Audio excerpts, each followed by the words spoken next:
मैं सराहना करता हूं अपने प्रधानमंत्री जी की कि देश को आज़ाद कराने में महात्मा गांधी जी की भूमिका थी।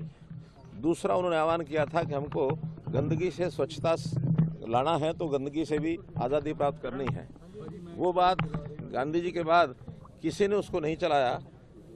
मोदी जी ने उस विषय को आगे बढ़ाने में पहल की, तो इस पहल का इतना असर हुआ है कि आज देश में प्राय हर व्यक्ति स्वच्छता को अपने स्वभाव में ले आया है और लोग स्वच्छता के प्रति अब बहुत ही जागरूक हो गए हैं।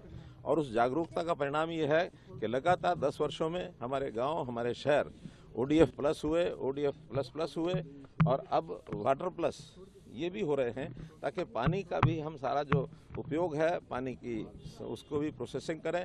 किसी प्रकार की जो गंदगी है उससे दूर हट करके स्वच्छता के संस्कार को आगे लाना। अब आज मैं कह सकता हूं कि अब लोगों का स्वच्छता ही कर्म है, स्वच्छता ही धर्म है। मोदी जी के आह्वान पर आज का दिन पंडित दीनदयाल जी उपाध्याय जी की जयंती है।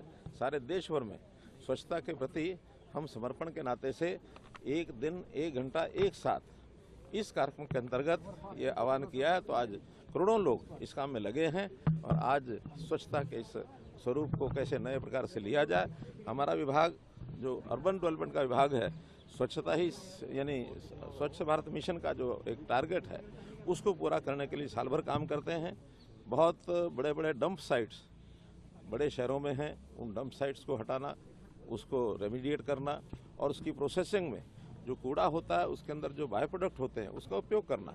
Waste to energy, waste to coal, waste to compost, ऐसा वेस्ट टू वेल्थ के अंतर्गत हम उस कूड़े का भी क्या उपयोग हो सकता है, इस पर बहुत से काम कर रहे हैं, बहुत से काम किए हैं। मैंने स्वयं एक डंप साइट दिल्ली की, जिसको बलसवा डंप साइट आप अगर देखा होगा दिल्ली आते जाते, बिल्कुल करनाल मोड़ के कॉर्नर पर ही, और वो बहुत बड़ा साइट है। पिछले 10 सालों से 12 सालों से उसको कूड़े को हटाने का काम किया जा रहा है, लेकिन अभी उतनी जितनी लगनी चाहिए उस पर ताकत नहीं लग रही थी। अब मैंने आह्वान के रूप में उसको लिया है और बहुत से नेताओं ने और भी ऐसे डंप साइट्स लिए हैं। एक साल में उस डंप साइट को, जहाँ आज भी 45 लाख टन ऐसा कूड़ा बचा हुआ है, उसको साफ करने का संकल्प हमने लिया है। अलग अलग प्रकार से इस अभियान में लोग जुड़ रहे हैं। मेरा आप सब लोगों से भी निवेदन है, मैं आपको धन्यवाद भी देता हूं कि आज के सफाई अभियान में बहुत से हमारे पत्रकार, छायाकार मित्र स्वयं भी लगे और इस क्रम को आप लोग बनाए रखें। समाज को सबको एक आह्वान है कि स्वच्छता को अपना संस्कार बनाते हुए अपने घर से लेकर और जितने सार्वजनिक स्थान है वहाँ तक स्वच्छता हर समय का एक काम है, इसको करते रहें।